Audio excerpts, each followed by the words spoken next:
Bon, bonjour, merci d'être là. Donc je vais rapidement, sur 20 minutes ce matin, vous faire un petit retour d'expérience. On a souhaité partager sur des difficultés, mais aussi des réussites qu'on a pu rencontrer avec l'usage de Dolibar en entreprise, à savoir chez Dalibo. Donc déjà, rapidement, Dolibar, qu'est-ce que c'est? C'est un logiciel, c'est un ERP, ERP et CRM, donc qui est open source. Développé principalement donc, sur PHP en licence GLPL 3, qui existe dans sa version communautaire depuis 2005 et qui supporte PostgreSQL, PG pour PostgreSQL, depuis la version 3 en 2011. Dalibo, puisqu'on va parler de Dolibar à Dalibo, c'est une entreprise qui propose du service autour de PostgreSQL, donc le système de gestion de base de données open source aussi. Donc différentes catégories de services qui existent depuis 2005. On est une coopérative, une SCOP, et donc on est aujourd'hui 44 collaborateurs avec une forte culture open source. Et donc Dalibo, au-delà de proposer des services sur PostgreSQL, le logiciel open source, a une politique et une culture d'intégrer les solutions pour ses fonctionnements au quotidien, donc des solutions open source, principalement auto-hébergées. C'est vraiment un choix fort qui est fait. Et donc, c'est de ça dont on va parler aujourd'hui. Et donc, rapidement sur moi. Donc, moi, avant d'être à Dalibo, j'étais intégratrice de RP. J'avais plutôt une fonction plus assistance métier, on va dire. Je suis arrivée chez Dalibo en 2014. Comme chef de projet d'abord, et service delivery manager. Et puis à partir de 2019, et c'est un peu avec cette casquette-là que je viens aujourd'hui, j'ai commencé à avoir la fonction de responsable du système d'information à Dalibo. Donc du coup, gérer cette partie-là, l'intégration de solutions, les services. Et bon, petit détail à côté, depuis 2022, je suis co-gérante élue de la coopérative, puisque donc en coopérative, les associés et salariés élisent leur gérant. Donc avant de commencer par rentrer dans le vif du sujet, avec tout ce que je vous ai présenté là déjà, un petit disclaimer, cette présentation ne va pas être technique. Parce que moi, je ne suis pas technique, je ne suis pas développeuse, je ne suis pas administratrice de la solution, j'ai plutôt un profil métier. Mais en même temps, je ne vais pas faire une présentation de comment on utilise Dolibar en tant que tel dans Dalibo, mais plutôt les conséquences des choix qu'on a pu faire dans la façon dont on l'a intégré à Dalibo. 20 minutes, c'est court pour parler de 15 ans. De logiciels dans l'entreprise, donc forcément je vais avoir fait des choix dans ce que je vais présenter. Et puis je voulais en profiter là rapidement pour remercier deux collègues. Tout d'abord Damien, donc, qui n'est pas présent ici, mais qui est la personne qui a été à l'origine de l'intégration de Dolibar initiale dans Dalibo et qui l'a administré pendant 10 ans. Et puis Julien, qui a rejoint Dalibo en 2019 en tant qu'administrateur système et réseau, donc le premier qu'on a recruté dans l'entreprise, qui dans le cadre de ses missions a eu à gérer Dolibar. Et qui, donc, accessoirement, a été aussi à l'origine de ma soumission aujourd'hui, en me motivant pour venir parler. Voilà, donc on va rentrer dans le vif du sujet. Vous raconter l'histoire de Dolibar à Dalibo. Donc ça commence en 2009. Donc, Dalibo, elle est créée en 2005. À cette époque-là, il y avait 4 fondateurs, petite structure. L'idée d'avoir un ERP dans l'entreprise, c'était un petit peu overkill à cette époque-là. L'équipe gérait les propositions commerciales en format texte, faisait des factures avec des tableaux. Et puis, ça allait bien comme ça. Et puis, 2009, l'entreprise a déjà 4 ans d'expérience.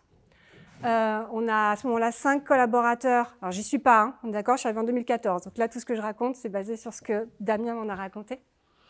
5 collaborateurs, puis l'activité support de PostgreSQL commence.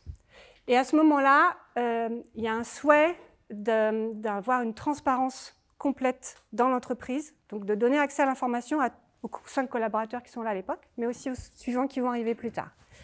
Et donc, l'idée à ce moment-là, c'est de se dire comment est-ce qu'on peut assurer cette transparence, pourquoi pas via un outil qui permette d'avoir accès à l'information facilement pour tout le monde, et en passant par un ERP. Donc à ce moment-là, il y a 3 solutions qui sont envisagées.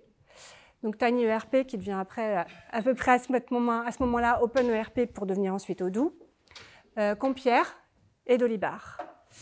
Donc, Tiny ERP, à ce moment-là, il y avait des questionnements sur le modèle de licence et l'avenir du projet déjà, qui fait qu'il a été plutôt écarté. Compierre semblait vraiment trop gros comme outil, comme ERP, alors que Dolibar avait après avoir regardé un petit peu le code, semblait... donc déjà, il y avait une communauté horizontale de contributeurs, le code était libre, et il y avait une forme de simplicité, on va dire, dans le code, qui donnait l'impression que ça allait être facile de dépanner s'il y avait un problème. Damien a utilisé l'analogie avec une 4L ou une 2 chevaux, on retient ce qu'on veut.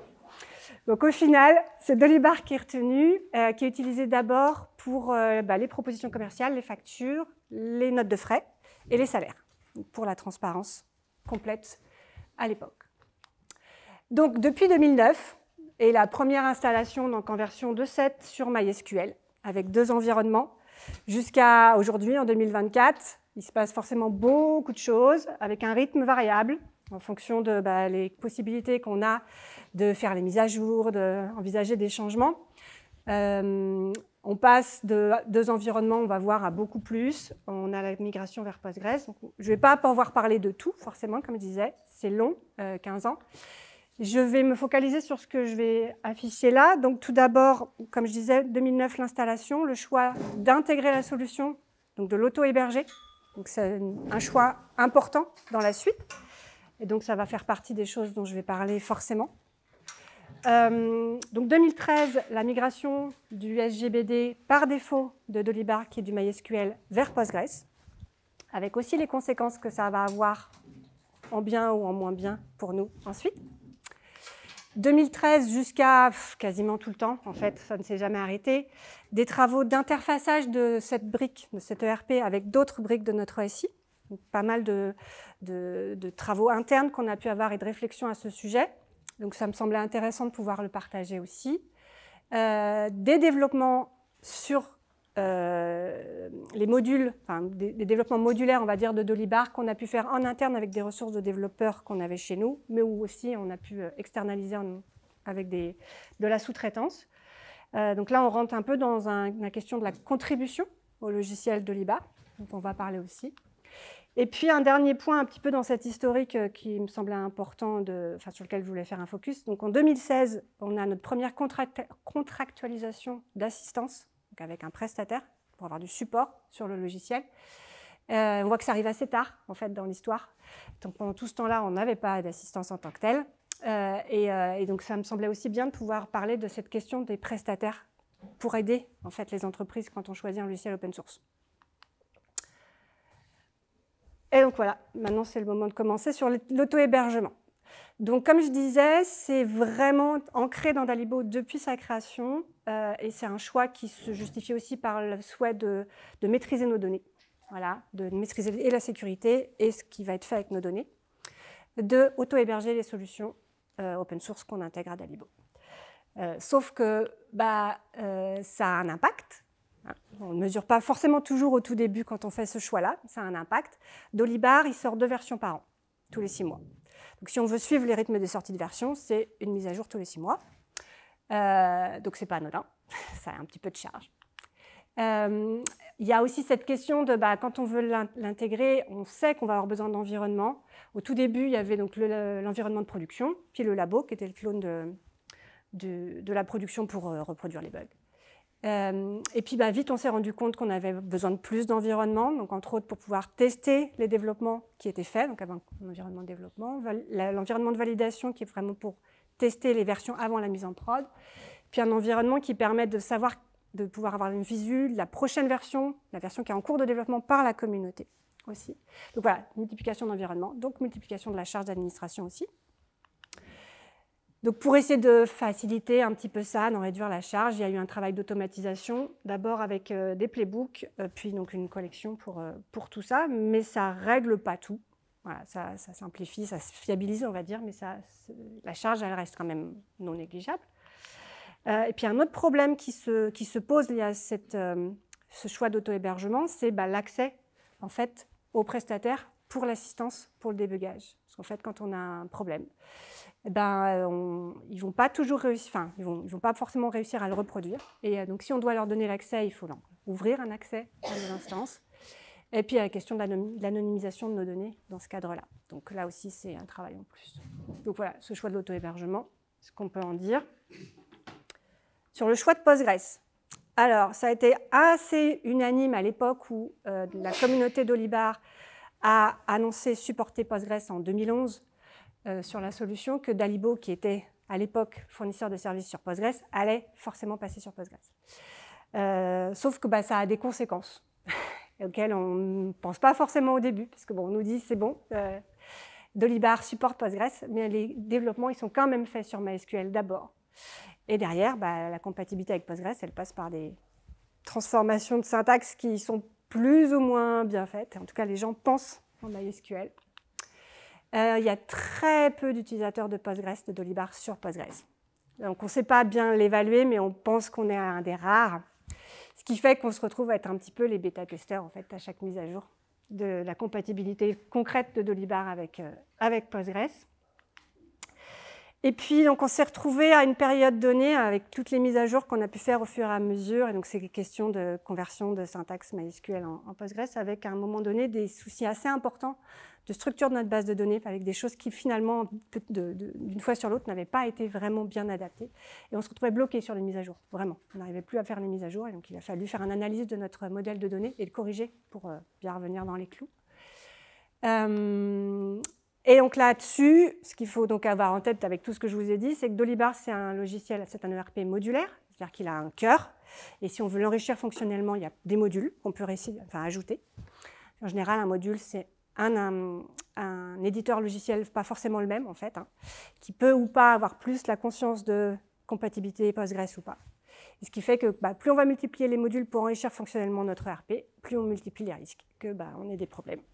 Voilà, donc le choix de Postgres, c'est ce qu'on peut en dire.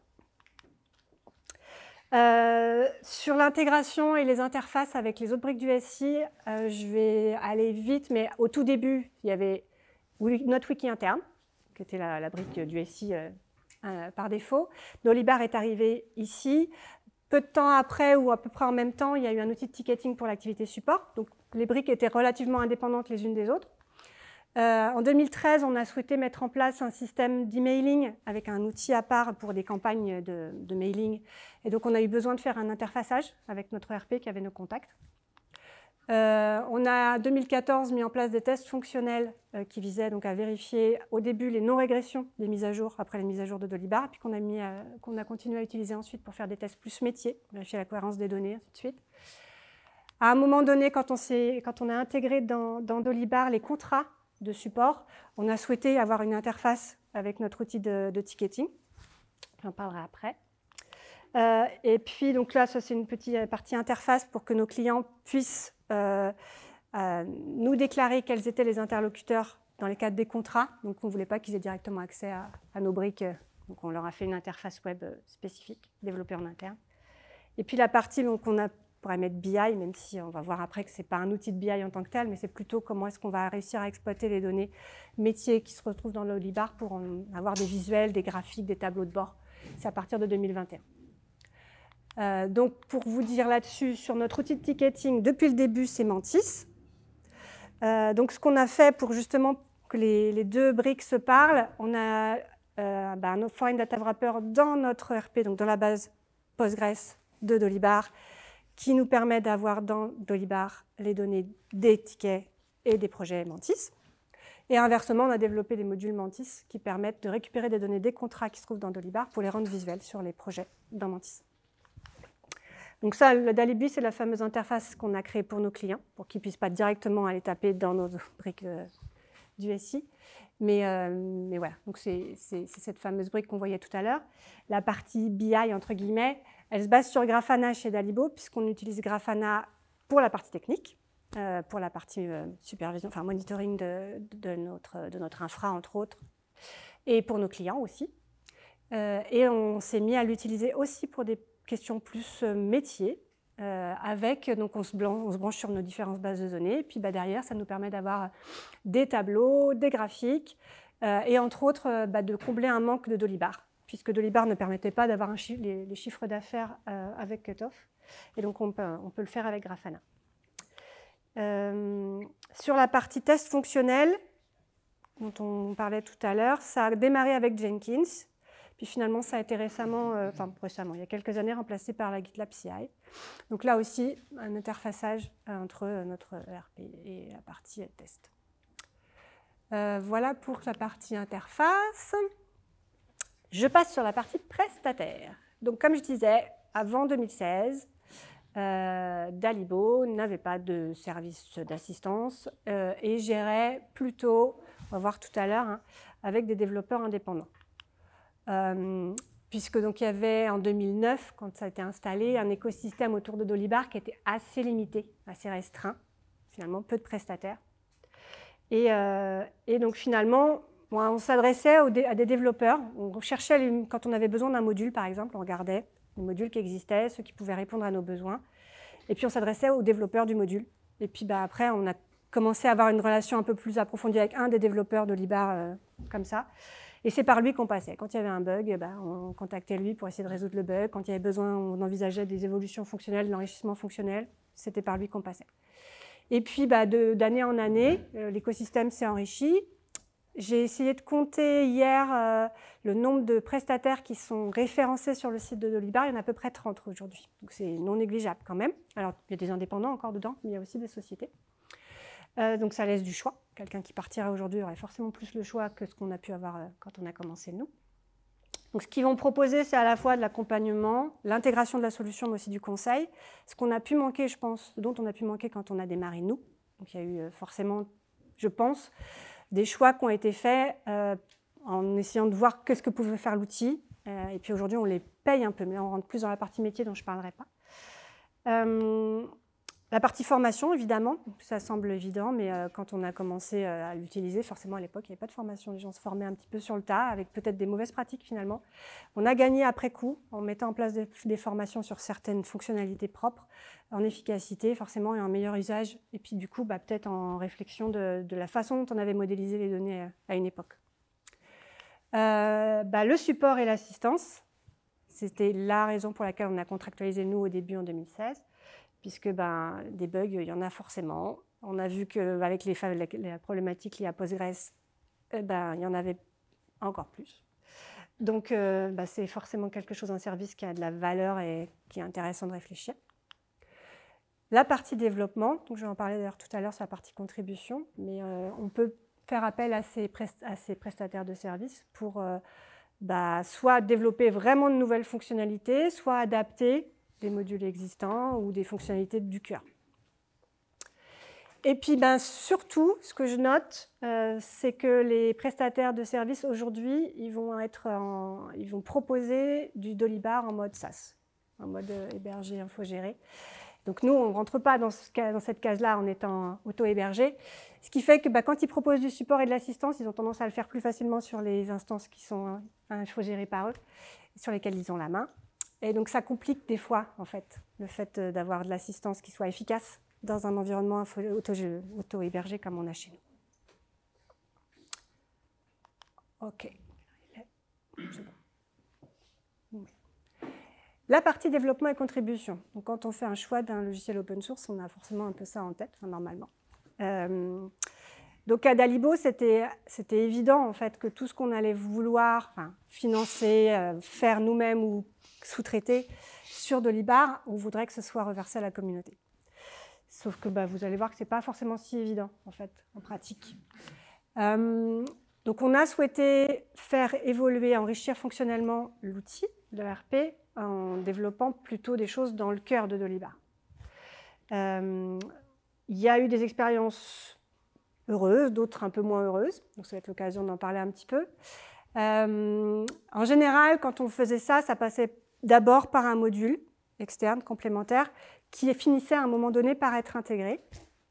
Et puis, des fois, ça ne s'intégrait pas, pour X ou Y raison. Donc là, dans les exemples que je vous ai mis ici, on va avoir un cas qui s'est passé comme on souhaitait que ça se passe, et puis un cas où ça ne s'est pas passé comme on aurait souhaité que ça se passe. La partie donc GPEC, c'est la gestion prévisionnelle des emplois et des compétences. Donc c'est une partie plutôt sur la partie RH, gestion du personnel, qui donc a fait l'objet d'un développement qui a été sous-traité à un prestataire et qui a pu être intégré dans une version, peut-être la version 15, je crois, de Dolibar. Donc on est très contents, on a financé ça et on a l'impression d'avoir enfin pu contribuer au cœur de Dolibar.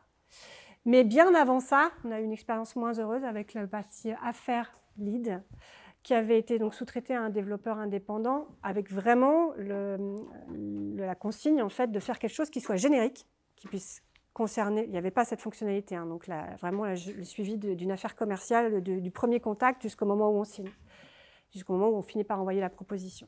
Ça n'existait pas dans Dolibar, donc la consigne était de développer quelque chose qui soit à la fois générique fonctionnellement, mais qui soit aussi compatible et intégrable dans le cœur. Et puis finalement, ça n'a pas été intégré, ça n'a pas été accepté par la communauté, en fait. Donc on se retrouve avec finalement cette contribution qu'on voulait dans le cœur, qui se retrouve être une contribution dans un module communautaire, voilà, mais qui est maintenue par un éditeur, et pas par la communauté, du coup. Donc c'est le cas d'autres, hein, le sous-total, c'était pareil. Donc c'est une contribution, ça se retrouve dans le Dolistore, donc le fameux banque de modules de Dolibar. Mais voilà, ce n'est pas exactement ce qu'on aurait souhaité. Et donc, l'autre partie, ça a été de contribuer à des modules existants. Donc, quand on avait un besoin fonctionnel qui n'était pas couvert par défaut dans l'outil, on a cherché dans cette fameuse banque de modules existants ceux qui pouvaient répondre. En général, ça ne répondait pas exactement, ou il y avait des bugs. Parce que, voilà. Ça a été le cas du module donc, GFOD qui sert à gérer la formation, puisque Dalibo propose de la formation sur Postgres. Donc on avait besoin d'un outil pour gérer les sessions de formation, les inscriptions. C'est un gros module sur lequel on a financé beaucoup de développement avec un développeur indépendant. Mailchimp, qui est l'outil pour les campagnes de mailing dont je parlais tout à l'heure. On a travaillé sur le fameux module un module Dolibar qui permet d'interfacer Mailchimp avec Dolibar. On a eu une expérience malheureuse avec un module qu'on aurait aimé pouvoir faire évoluer pour déjà le débugger, puis peut-être un peu s'adapter à notre cas, qui est un module hosting. On verra tout à l'heure, ça n'a pas marché, on a fini par arrêter de l'utiliser complètement. Et puis un cas un peu entre les deux. Donc on utilise Conto comme banque pour les paiements carte bleue et on a souhaité pouvoir faciliter la saisie des règlements et des factures dans Dolibar via l'API Conto. Il y avait un module qui existait, qui s'appelle Doli Import API, pardon. Donc on a proposé des patchs, des contributions, des évolutions. Ça n'a pas été, on n'a pas eu la réponse, soit on n'avait pas de réponse, soit on avait des réponses pas très chaudes. Donc on l'a forqué et donc aujourd'hui on le propose nous, en fait. On l'a fait évoluer, on finit par le proposer nous, même si on n'est pas, notre activité, c'est pas de faire du développement sur Dolibar. Donc là aussi, petite frustration, on va dire, puisqu'on ne fait pas vraiment complètement la contribution comme on voudrait. Et puis ensuite, on a développé, et là je ne parle pas de contribution, puisque c'est des choses qui ne sont pas publiées, qui sont en interne, qui répondent vraiment à des besoins très spécifiques et qu'on ne voit pas intéresser d'autres. Donc là, j'ai mis les noms des modules, mais c'est des modules de stats qui sont vraiment faits spécifiquement par rapport à nos besoins, ou Carmine, qui est un mode de visualisation des informations de nos contrats, des clients support, des interventions, ainsi de suite. Donc c'est plus des vues, en fait, des tableaux de bord dans Dolibar. Et puis le fameux module instance qui remplace le module hosting qu'on n'a pas réussi à intégrer en tant que tel parce qu'on n'a pas pu le faire évoluer en contribuant, qui présente l'intérêt d'avoir été développé avec le module builder. Donc Dolibar propose un système qui facilite les développements de zéro de nouveaux modules, le module builder. Donc on l'a utilisé pour ce module-là. Donc ces modules-là, c'est des choses qu'on a en interne et qui ne sont pas publiées. Je ne sais pas du tout quelle heure il est. Non, ça va. Voilà, donc la conclusion, sur l'auto-hébergement, ce que moi je peux en dire, c'est que oui, ça nous permet effectivement de maîtriser nos données, comme je disais, mais par contre, il faut vraiment avoir des ressources en interne qui soient compétentes et qui aient du temps, en fait, pour administrer la solution. Il ne faut pas négliger la question du dimensionnement de l'infrastructure et la sécurisation associée à tout ça, surtout quand on commence petit, puis ça grossit. Et puis ça peut vraiment compliquer l'assistance. Donc avoir bien ça en tête quand les sociétés de services ont l'habitude d'avoir directement accès aux instances, aux infrastructures, et que là, chez nous, ce n'est pas le cas.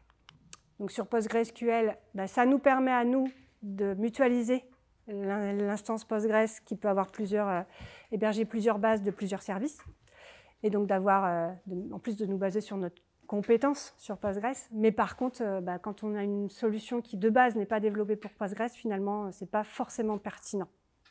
Voilà. Même si c'est de mieux en mieux supporté, a priori, on a de moins en moins de problèmes. Et puis, pour finir, le point sur les contributions ou d'expérience, finalement, ce n'est pas si facile de contribuer au cœur du logiciel en tant que tel.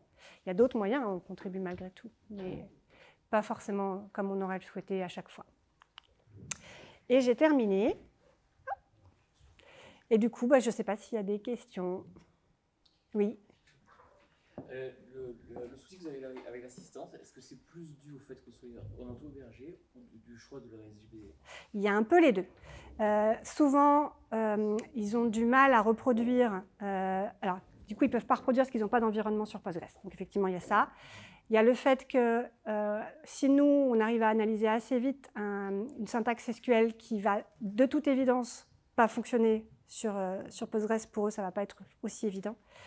Mais ils ont quand même cette habitude de chercher à se connecter pour voir vraiment. Donc nous, on va passer par des captures d'écran. Il faut vraiment bien réussir à expliciter ce qu'on fait. Donc je pense qu'il y a quand même une grosse part qui vient du SGBD, mais pas que.